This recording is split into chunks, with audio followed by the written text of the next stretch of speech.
bienvenidas al programa Sobre la Mesa. Hoy quisimos denominar al programa Igualdad en la representación política. Queremos analizar por qué es importante para una democracia como la nuestra que más y más mujeres participen en todos los procesos políticos y que lleguen a los puestos de toma de decisión. Para eso contamos con la presencia de Jensi Herrera. Ella es la coordinadora del área de Ciudadanía Activa, Liderazgo y Gestión Local del Instituto Nacional de las Mujeres. Hola, Jensi. Muchas gracias por la invitación. También contamos con la presencia de Ileana Aguilar, que es la secretaria académica del Instituto de Formación y Estudios en Democracia, IFED, del Tribunal Supremo de Elecciones. Gracias, un placer estar aquí compartiendo con ustedes. Y también contamos con Vanessa Beltrán. Ella es docente de la Escuela de Ciencias Políticas de la Universidad de Costa Rica y es investigadora del Centro de Investigación y Estudios Políticos también de nuestra Casa de Estudios. Hola, Vanessa. Hola, muchas gracias y un placer también estar acá con ustedes. Bueno, para iniciar vamos a ver una cápsula que nos va a contextualizar un poco qué es lo que vamos a analizar el día de hoy acá en Sobre la Mesa.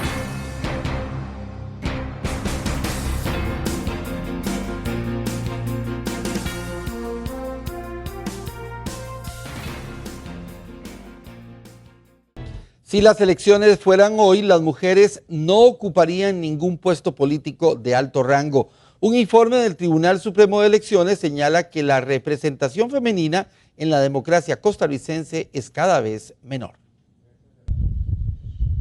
Los hombres continúan ocupando los principales puestos cuando de política se trata. A pesar de las nuevas legislaciones que buscan la equidad, los partidos siguen limitando la participación de las mujeres a puestos secundarios y no de mando. Así como están las cosas, los poderes de los partidos políticos, que es el único vehículo para llegar a la representación, están anclados en los poderes masculinos.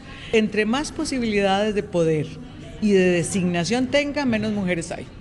Clarísimo. Un informe del Tribunal Supremo de Elecciones concluye que la representación femenina en candidaturas o organismos internacionales no es representativa y aún continúa al margen. Continúan postulando en los encabezamientos hombres, de manera que hay una menor representación femenina y dada la norma de paridad y alternancia al Código Electoral, por una interpretación del Tribunal Supremo de Elecciones del año 2010, se le dijo a los partidos, a raíz de consultas partidarias, que también tenían que aplicar la alternancia en las listas. El INAMU hace un llamado para que de cara a las elecciones del 2018 los partidos permitan a las mujeres tomar el mando de ciertos puestos que brinden mayor igualdad.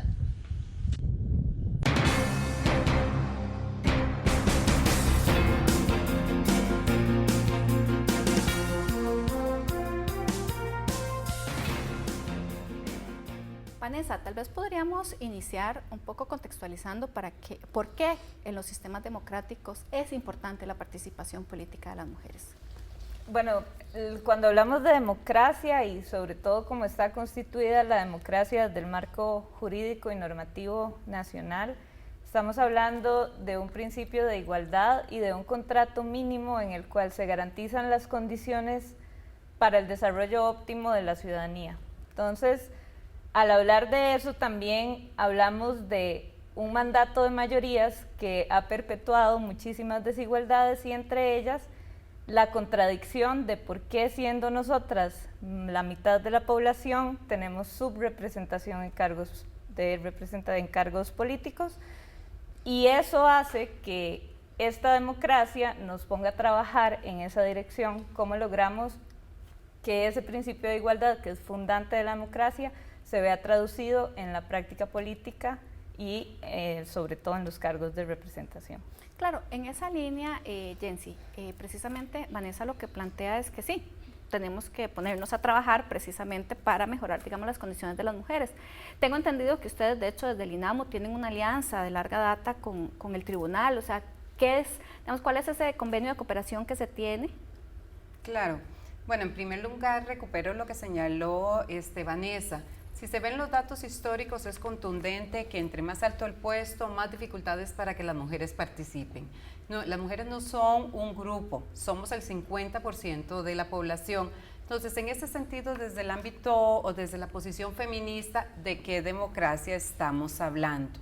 Esto implica un papel importante por parte de distintos actores dentro del sistema político, donde el Estado tiene un papel, los partidos tienen otro papel y también la ciudadanía. En ese sentido, desde el Instituto Nacional de las Mujeres hemos hecho una alianza estratégica con el Tribunal Supremo de Elecciones, que viene también desde larga data. Inició con la primera, ya ejecutamos la segunda carta de entendimiento dirigida hacia varios sentidos. El primero es promover la participación política de las mujeres. Segundo, darles herramientas a las mujeres que están en los puestos políticos.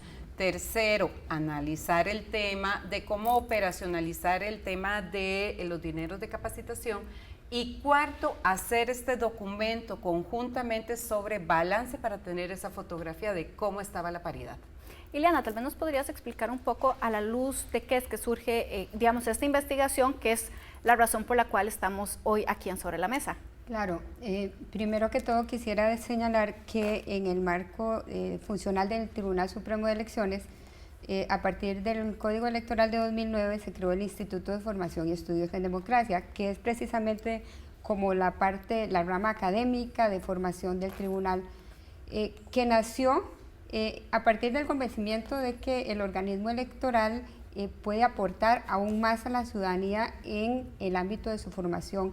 Y esto es algo que me gustaría comentarles, que no es algo que se da solo en Costa Rica. Desde hace varios años, varios países de América Latina, los organismos electorales han iniciado este proceso de participar en la formación de ciudadanía. Entonces, a partir de ese principio, nosotros hemos venido desarrollando una serie de acciones de capacitación, de formación para diferentes públicos meta, que incluye desde niños, estudiantes, jóvenes, adolescentes, hasta los partidos políticos propiamente, y también tenemos un deber de producción académica, de generación de conocimiento.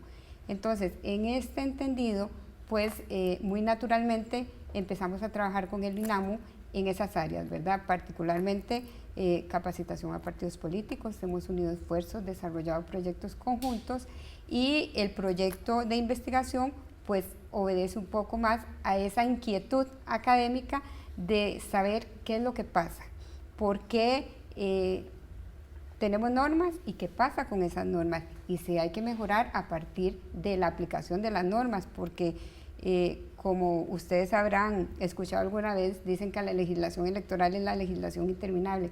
Siempre una reforma te puede dar lugar a una revisión y algo que sea siempre para mejorar. Claro, y a la luz de esto es que entra el CIEP, ¿verdad? Sí. Como ejecutor de la investigación. En esa investigación podemos, en términos, digamos, normativos, ver que el paso de la cuota a la paridad ha sido un avance, o, digamos, para fortalecer el tema democrático y la participación de nosotras las mujeres, el 50% de la población.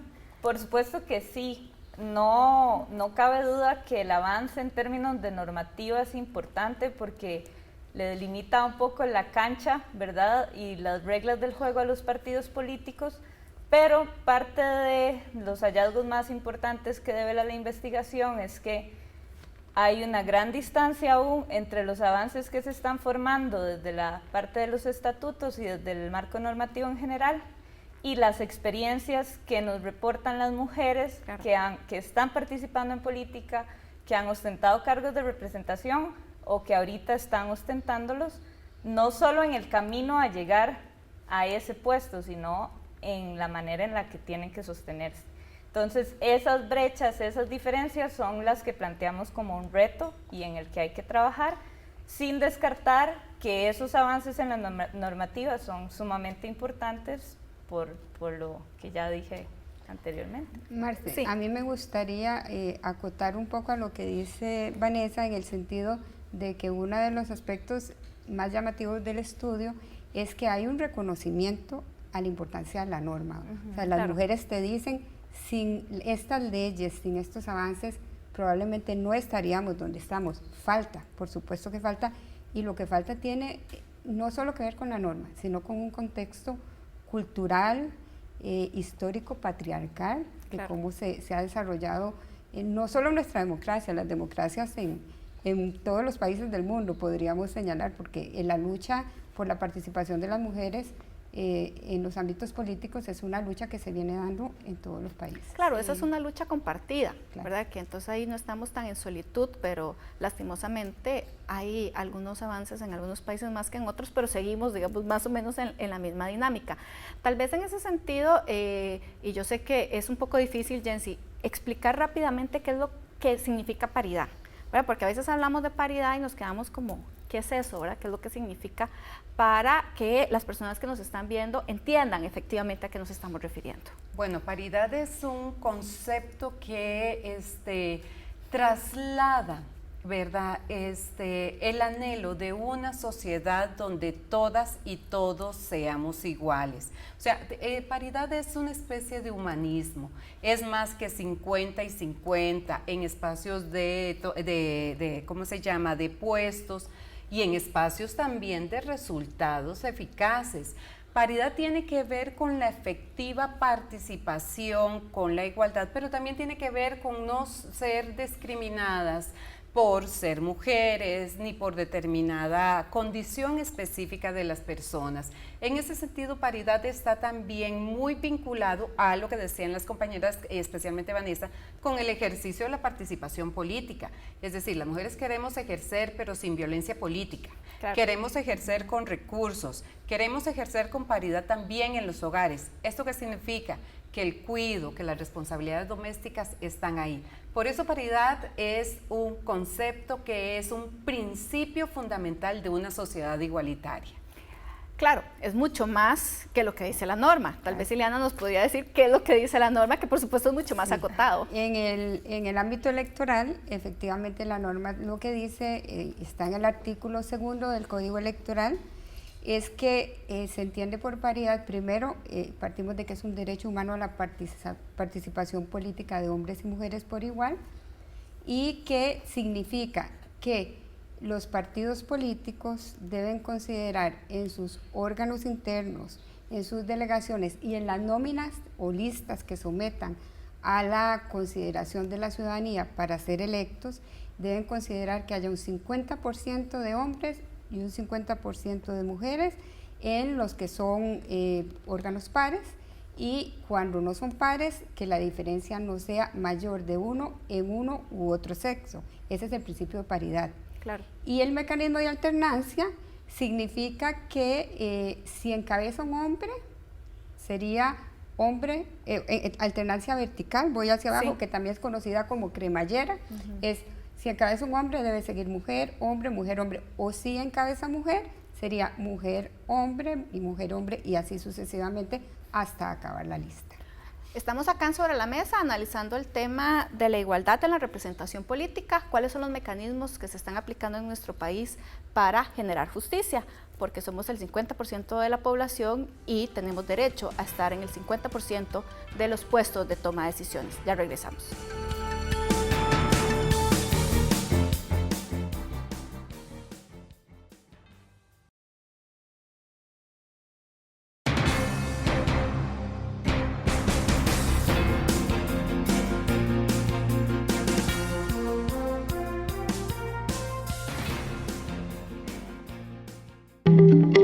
Mujer, conoces y has luchado por tus derechos, por los problemas de tu barrio. Organizas las actividades de tu comunidad y eso es estar preparada. Sos una mujer luchadora. Solo tenés que decidirte a asumir el puesto para liderar tu cantón. Postulate para las próximas elecciones municipales. Ya estás lista. Nuestra democracia necesita más mujeres, porque creemos en ustedes.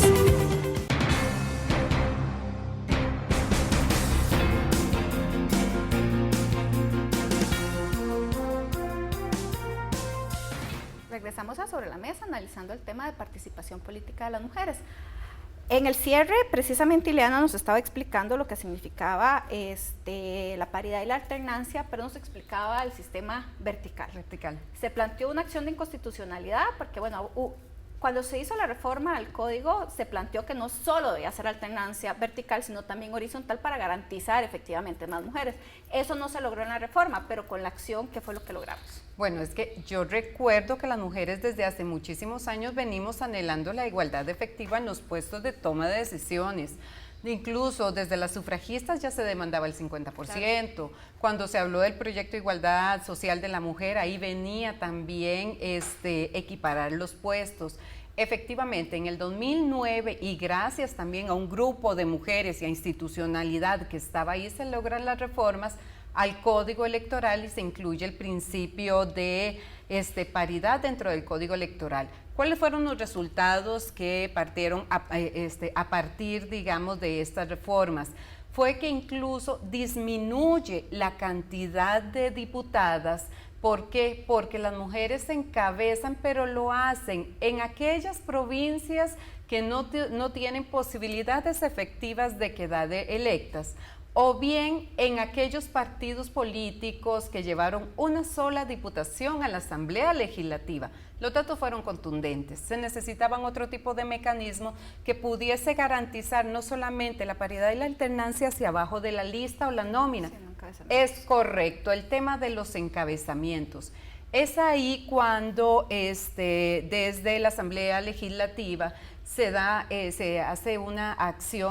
solicita una acción de inconstitucionalidad por la no interpretación acorde. En ese momento el INAMU apoyó esta acción de inconstitucionalidad fundamentada en dos principios. Lo primero es que paridad es igualdad efectiva e implica no discriminación, y que el anhelo de las mujeres y el anhelo también de todo el marco de derechos humanos de las mujeres es la igualdad efectiva. Entonces, a partir de la acción de inconstitucionalidad, ¿se logra un cambio para estas elecciones? Bueno, Sala Constitucional emite una resolución. Posteriormente, hace exactamente un año, más o menos, el Tribunal Supremo de Elecciones también emite una resolución donde le señala a los partidos políticos que tienen que cumplir con la paridad en cada una de las nóminas, pero tienen que cumplir con la paridad en los encabezamientos. Una de las grandes discusiones que tenemos en este momento es que la alternancia nada más se da de manera vertical, no se da de manera horizontal.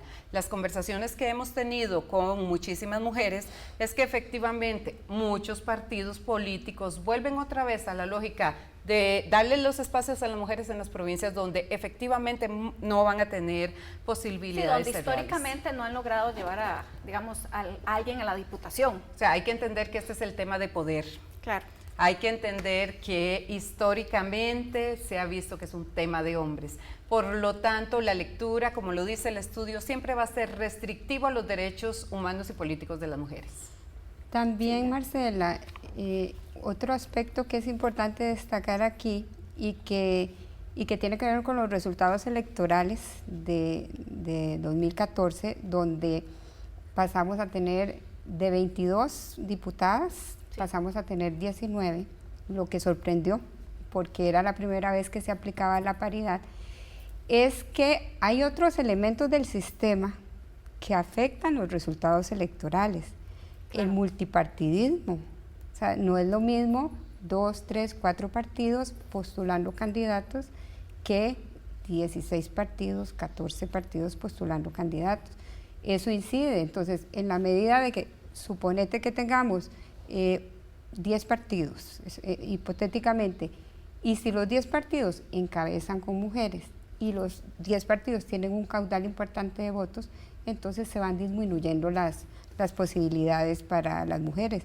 Entonces el sistema electoral no se trata solo de encabezamiento, si hay una serie de factores del propio sistema político, ¿verdad? El sistema de partidos y cómo funciona nuestro sistema, donde en realidad somos una democracia donde la representación se ejerce a través de los partidos políticos. Entonces es importante señalar que esos resultados sorprendieron porque tal vez había una idea de que era como un apagar y prender la luz automático. Sí, que aplicábamos para alternancia y ya. Exacto, y hay muchos factores que intervienen. Sí. Tal vez, Vanessa, podríamos analizar precisamente los datos que encontraron en la investigación. Podríamos poner el gráfico de total de candidaturas para ver el total de candidaturas pero hacia las alcaldías. Ahí está. Entonces, ¿qué nos encontramos en ese gráfico, Vanessa? Bueno, en este gráfico nos encontramos que el Partido de los Trabajadores es el partido que cumple la paridad. Como vemos es el único, ya más abajo ninguno de los partidos lo logra cumplir, y eso pues nos hace creer que es necesaria también más investigación en el sentido de ver, bueno, ¿es realmente el hecho de que un partido esté más o menos institucionalizado un factor que incide en si va a haber más o menos participación de las mujeres?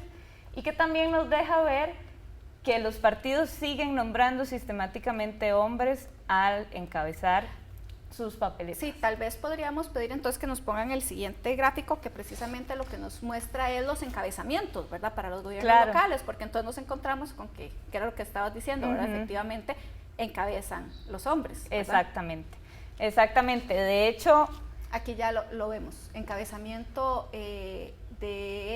por mujeres a las elecciones municipales, al Consejo Municipal. Exactamente. También un hallazgo contundente, y que lo podemos ver en el gráfico, además de que se evidencia que la mayoría de los partidos no logran cumplir la paridad, es justamente que, bueno, nuevamente el Partido de los Trabajadores es el que está más cercano, pero que nuevamente en cuanto más poder tiene un puesto, y este es un hallazgo que se dio a lo largo de todo el trabajo, en cuanto más poder representa un puesto, menos posibilidades tienen las mujeres de alcanzarlo y también de ser electas.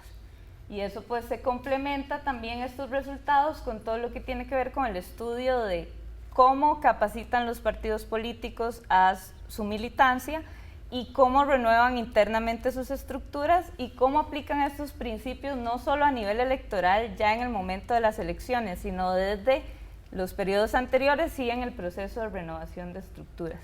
De hecho, Ileana ya nos introducía con respecto al tema de la elección en Asamblea Legislativa, porque claro, una decía, ya paridad de alternancia, vamos a tener 50% de diputadas en la Asamblea Legislativa, lo cual no es tan cierto, ¿verdad? Porque efectivamente hay otros factores. De hecho, digamos, mientras en el 2010 de cada 10 diputaciones electas, 4 eran mujeres, para nuestro periodo cayó de solo 3 por cada 10 más o menos en promedio. Tal vez podríamos ver el encabezamiento por partidos también a la Asamblea Legislativa del estudio, para que Vanessa un poco nos cuente qué fue lo que encontraron con respecto al encabezamiento de mujeres para las diputaciones en los partidos políticos. Sí. Ok, sí. En términos de diputaciones, vemos que en Punta Arenas fue el único que presentó papeletas encabezadas por mujeres. El PACE es un dato importante también, fue el que presentó más encabezamientos de parte de mujeres que de hombres. El PIN claro, fue igual. Perdón que te interrumpa.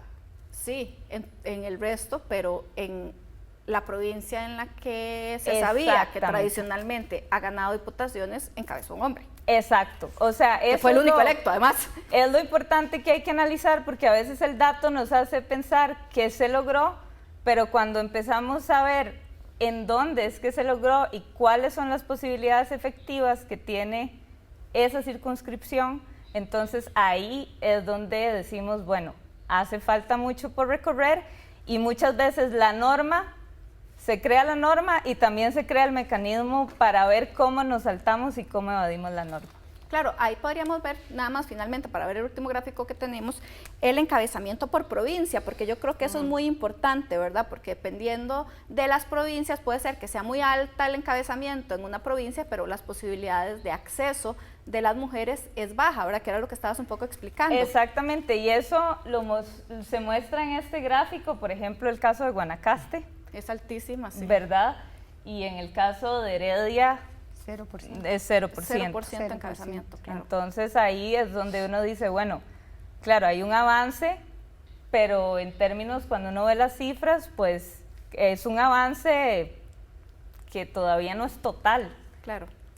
Tal vez, Jensi, en 30 segundos, lastimosamente, antes de irnos a una pausa, ¿qué es lo que esto nos genera, digamos, de cara, ¿verdad?, a que ahora lo mencionabas, de violencia política? ¿Les llegan a ustedes las mujeres a contar que tienen problemas de violencia política? Absolutamente. El espacio político es un espacio muy fuerte, que tiene pesos sustantivos para la participación efectiva de las mujeres. Muchas en este momento están haciendo una lucha sistemática por llegar y poder estar efectivamente en esos puestos con posibilidades reales. Yo creo que una de las grandes conclusiones que tiene el estudio es que independientemente desde donde usted se ubique con el estudio, o sea, ahí están los límites para la participación efectiva de las mujeres. Claro, eso es lo que diferentes autoras han llamado como el techo de cristal. Es decir, estamos participando, pero llegamos hasta cierto límite y las condiciones institucionales y de los partidos políticos y de las formas y de la misma institucionalidad electoral no permite que avancemos más allá. Por eso les digo lo que se llama el techo de cristal que tenemos que romper. Vamos a una pausa y ya regresamos acá sobre la mesa.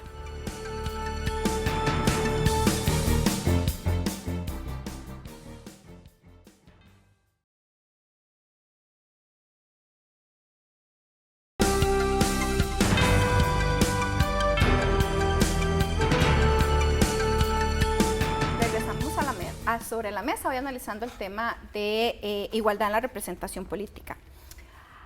Ya vimos qué es lo que ha pasado, ¿verdad? Cómo se ha aplicado la paridad y la alternancia en las últimas elecciones a gobiernos locales y a la Asamblea Legislativa. Sigue pasando lo mismo, de que las mujeres no están encabezando, sino que están más en un segundo lugar. ¿Cuáles son las responsabilidades de los partidos políticos, Jensi, para ser efectiva? Yo lo vería en distintos ámbitos. En primer lugar, los partidos políticos actualmente tienen un papel protagónico dentro del sistema político. Es el camino, es el canal para llegar a los puestos de toma de decisiones que son de carácter electoral y cumplen un papel realmente importante. También, además de ser como canal, también cumplen un papel en la definición de cuáles son las prioridades, ¿verdad?, dentro de los ámbitos públicos.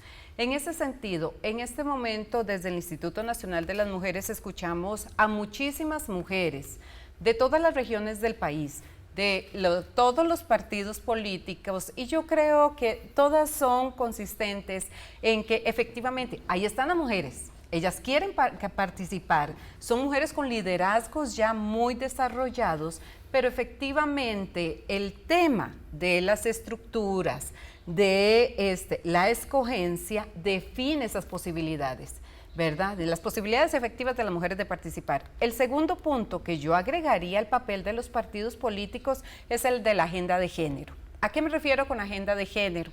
Me refiero a que los temas e intereses de las necesidades en el ámbito de trabajo, en el ámbito de la salud, en el ámbito de la vida sin violencia, tiene que ser una agenda de partido también. Y ahí ellas están haciendo la lucha porque estos sean temas de interés dentro del partido. Claro, normalmente lo que dicen la gente, digamos, de las estructuras de partido político es que no encuentran mujeres, que es que no se les ocurre cómo, que es muy difícil. Ileana, ¿se acercan a ustedes a pedirles capacitación, a pedirles ayuda sobre el cómo podrían hacerlo de mejor manera? Yo creo que ya ese argumento de que no hay mujeres ya es un argumento que no es válido, no es aceptable, porque mujeres hay, habemos y habrán para rato. Lo que las mujeres necesitan son las herramientas para enfrentar a un mundo político que, como decía Jensi, es un mundo duro, es un mundo fuerte, es el poder. Entonces, en el caso del tribunal, específicamente a través del Instituto de Formación y Estudios en Democracia, nosotros damos capacitaciones a los partidos políticos en temas relativos al sistema electoral, logística electoral, elecciones, jurisprudencia, etcétera, lo que compete a la institucionalidad electoral. Recibimos a todos los partidos, damos capacitaciones a todos los partidos, provinciales, cantonales, nacionales, en diferentes ejes temáticos, pero poniendo siempre el punto, ¿verdad?, especial sobre el tema de la paridad, la alternancia, la participación política de las mujeres. Cuando hemos hecho actividades específicas con el INAMU, hemos dedicado temas específicos a fortalecer y a dar herramientas a las mujeres, y uno de los temas que sale en el estudio es el reconocimiento que estas mujeres hacen tanto al INAMU como al tribunal por las herramientas de formación y capacitación que constantemente le dan y piden más. Hay una Hay una sed de conocimiento, hay una sed de saber cómo enfrentar, cómo reaccionar ante la legalidad y ante la cultura también. Ileana, y nada más una cosita, ya para darte la palabra, Jensi. Y si yo inscribo una papeleta que no cumple con la paridad y la alternancia, ¿qué pasa? No se inscribe. Eso es muy importante, porque No a se veces inscribe. piensan que se pueden, ¿verdad?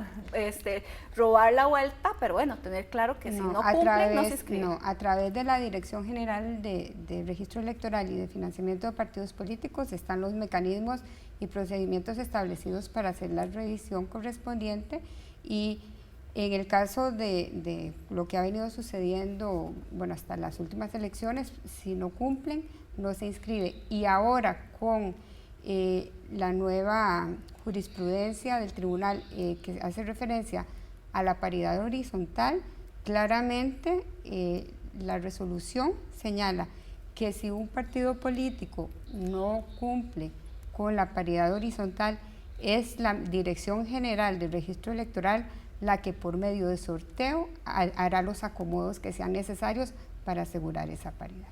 Jensi, sí. Sí, eso es muy importante porque, por ejemplo, bueno, lo demuestra el estudio. El estudio recopila la parte normativa, recopila estadísticas de candidaturas, resultados finales, recopila también los millones que se han gastado en el ámbito de capacitación, pero también los millones que no se han gastado en el ámbito de capacitación, que es un dinero que está ahí y que hay que analizar para entrarle fuerte, como dice Ileana, no solamente desde la institucionalidad, sino también desde los partidos políticos a sus propios cuadros. Pero hay una parte fundamental que tiene el estudio y son las voces de las mujeres. ¿Qué dicen las mujeres? Las mujeres están señalando todavía el tema de la familia y la corresponsabilidad como uno de los ámbitos determinantes para la participación. Es decir, aquellas mujeres que tienen hijas o hijos pequeños, ¿verdad?, menores de 12 años, realmente lo piensan para participar, claro, ¿verdad?, porque la corresponsabilidad nos está dando para esta participación. El tema de la violencia política, ¿a qué me refiero yo con la violencia política? Es la descalificación, es el ataque directo por la condición de ser mujer, es la utilización de buscar nada más votos y a la hora de la hora siga buscando los votos pero no ocupe lugar, son también determinantes. Otro punto fundamental, porque son varios, es el ámbito económico. O sea, ¿cuántas de las candidatas hipotecan la casa para financiar su candidatura? Poco probable que una mujer hipoteque su patrimonio familiar para la campaña política. Evidentemente. ¿Y qué es lo que nos dicen las mujeres? Efectivamente, se necesitan recursos para que ellas den a conocer sus propuestas, sus intereses. Claro. Y yo volvería a dos puntos que son fundamentales. Uno, el ejercicio de los liderazgos por parte de las mujeres, ¿verdad? Porque en este momento identificamos, y es un poco el trabajo que hemos hecho conjuntamente, qué tipos de liderazgos queremos fomentar. Bueno, liderazgos democráticos, transformadores, pero un punto central que señalaron las mujeres, la alianza entre nosotras, las mujeres, y con los hombres comprometidos. Sí, por supuesto. Vanessa, Ileana ahora planteaba que efectivamente el estudio demuestra que las mujeres reconocen el valor de estos mecanismos. ¿Qué nos dicen específicamente con respecto a los mecanismos que hacen que ellas lleguen? Porque típicamente la pregunta, ¿verdad?, de todas las que trabajamos el tema es que tienen que llegar por los méritos. Entonces uno dice, ajá, todo el mundo llega por sus méritos, hombres y mujeres. Pero bueno, ¿qué nos dicen ellas? Claro.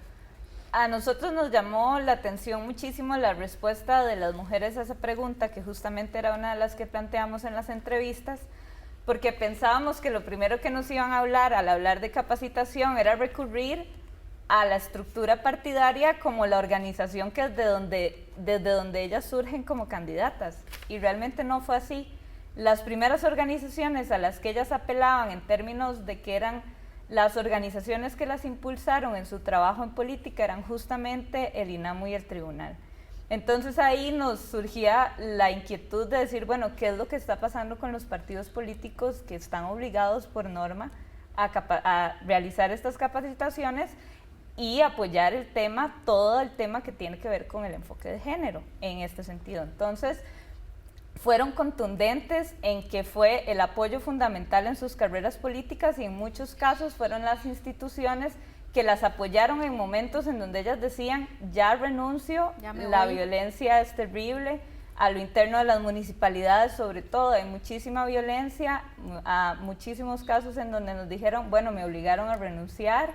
Entonces, ese apoyo fue fundamental y es muy valioso rescatarlo, también no solo por lo que se dice, sino por esa ausencia de los partidos políticos en esa respuesta. Claro. De hecho, mi proyecto de investigación en el CIEP también es sobre el tema de violencia política de las mujeres electas en los gobiernos locales, ¿verdad? Y una vez no tiene como la dimensión de las cosas que viven. Pero yo quería tal vez que Jency nos plantee qué es lo que una le puede responder a la gente cuando te pregunta, es que tienen que llegar por los méritos, es que yo no quiero llegar por cuota, es que yo no quiero llegar por paridad, por llenar un puesto. ¿Qué es lo que debemos responder a esa pregunta? ¿Cuántos hombres han llegado por mérito?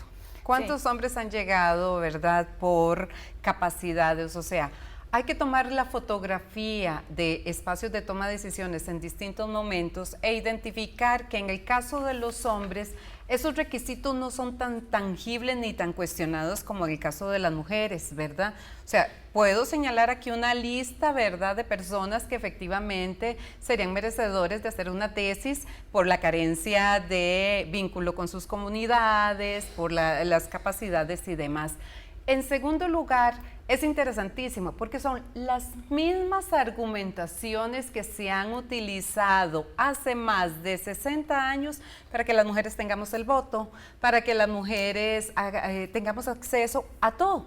Entonces, es interesante porque por un lado venimos las mujeres impulsando, que además es un discurso democrático, pero por el otro lado, sectores conservadores, ¿verdad? Hay una posición de discurso conservador que tiene que ver con una lectura restringida de los derechos humanos de las mujeres, que la argumentación es hacia el tema de capacidades y demás.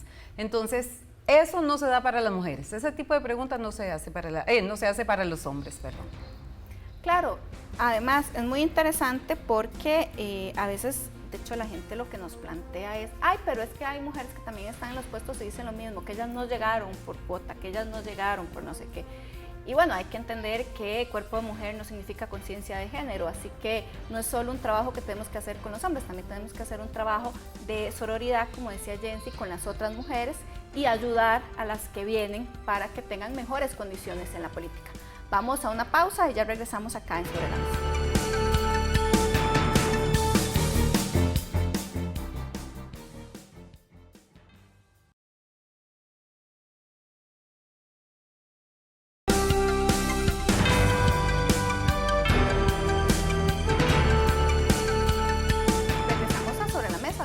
El tema de la participación política de las mujeres.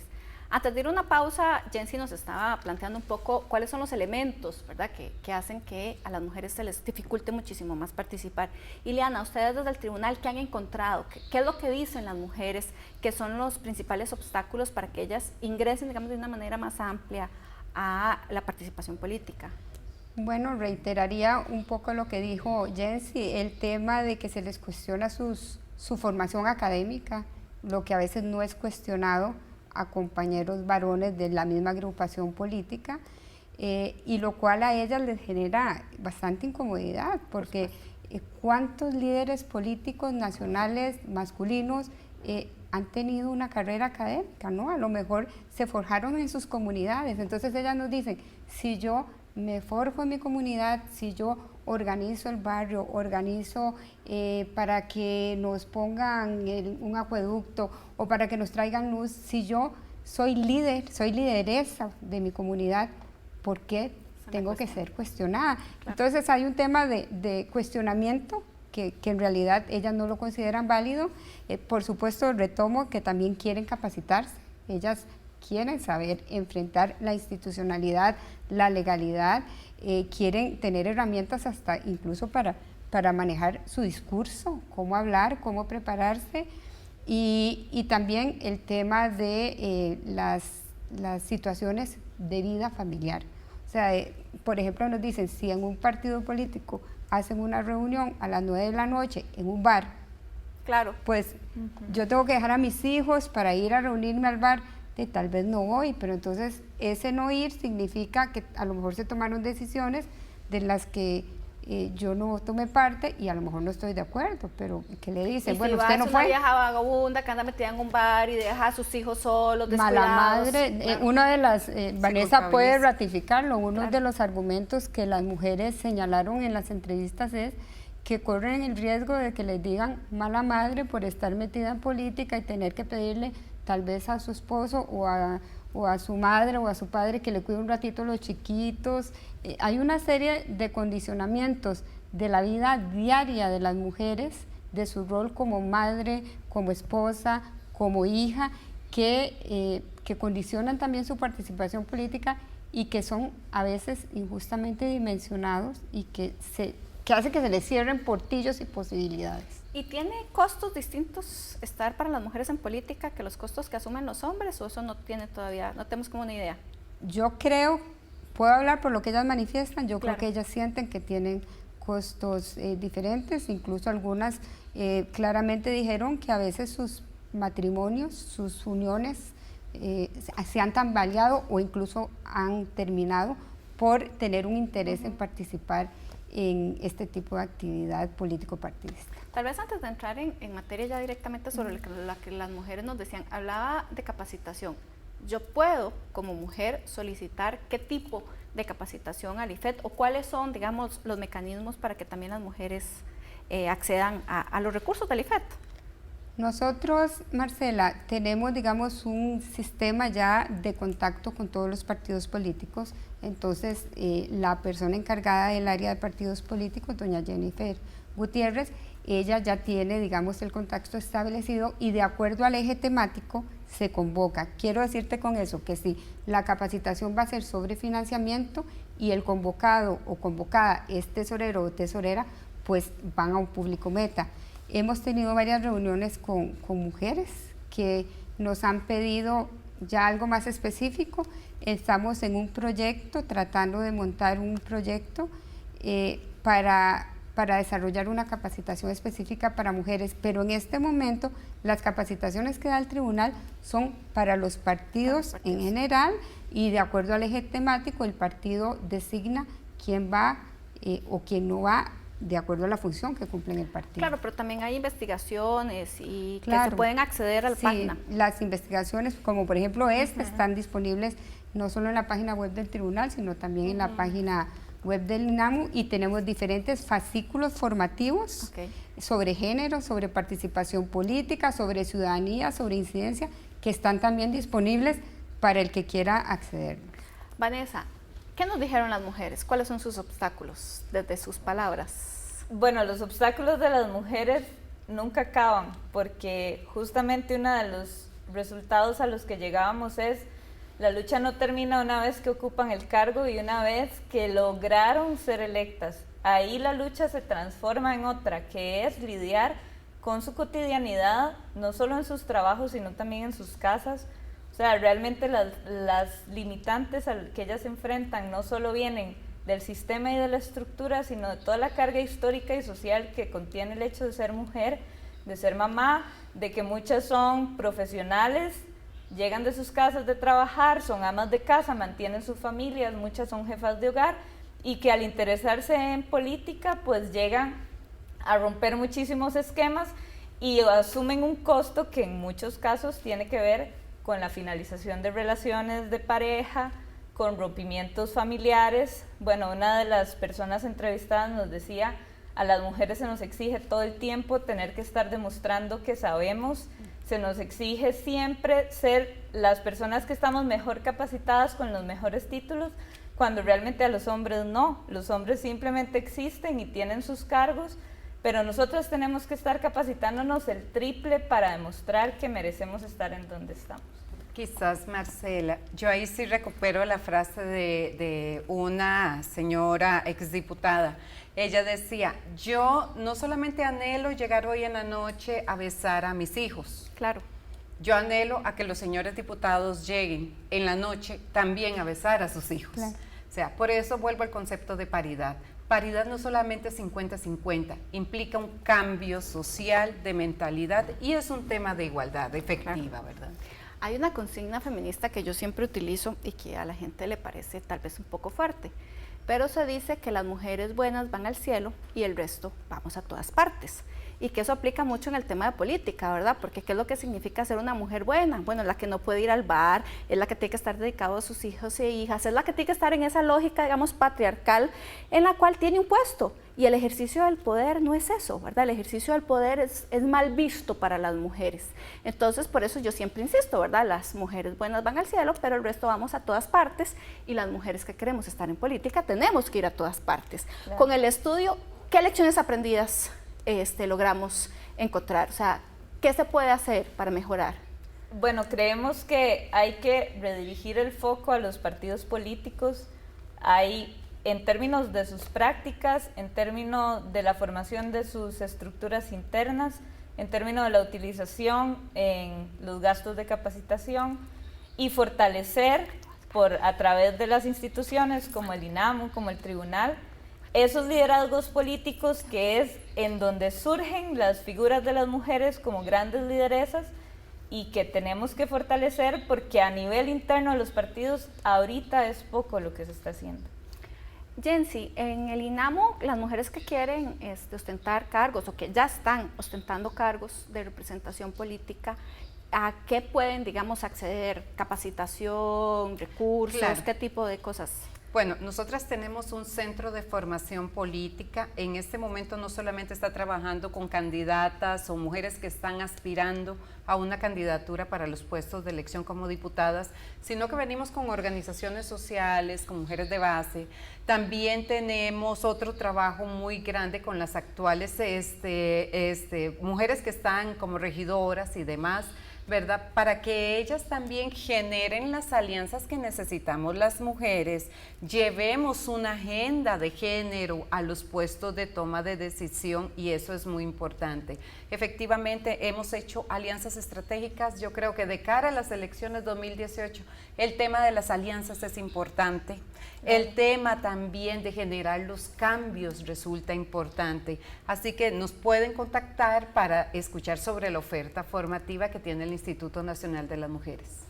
Ileana, a nivel internacional, usted hace un rato también planteaba que no solo Costa Rica está haciendo cosas, qué buenas prácticas existen en otros países en el tema de paridad, para mejorar, digamos, las condiciones de la participación política de las mujeres. Sí, eso es importante, Marcela, porque en medio de estos resultados y de las realidades que nos circundan en materia de participación política de la mujer, también a veces no debemos olvidar que el vaso uno lo puede ver medio lleno o medio vacío.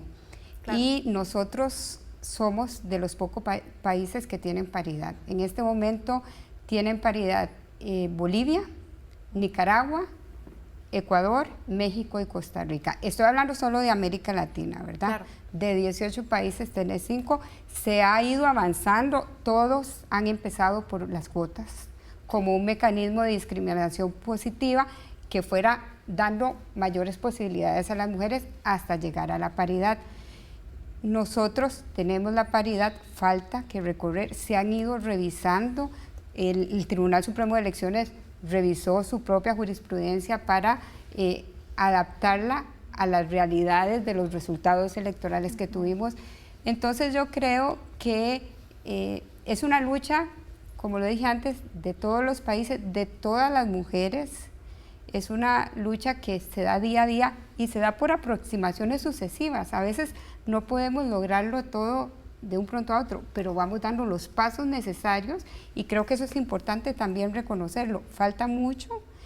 La institucionalidad electoral costarricense está comprometida a través no solo de su rol como juez electoral, sino a través de su brazo de capacitación y de formación, y obviamente también de la logística electoral, y de tener todos los controles para asegurarse que los partidos políticos cumplan con la normativa.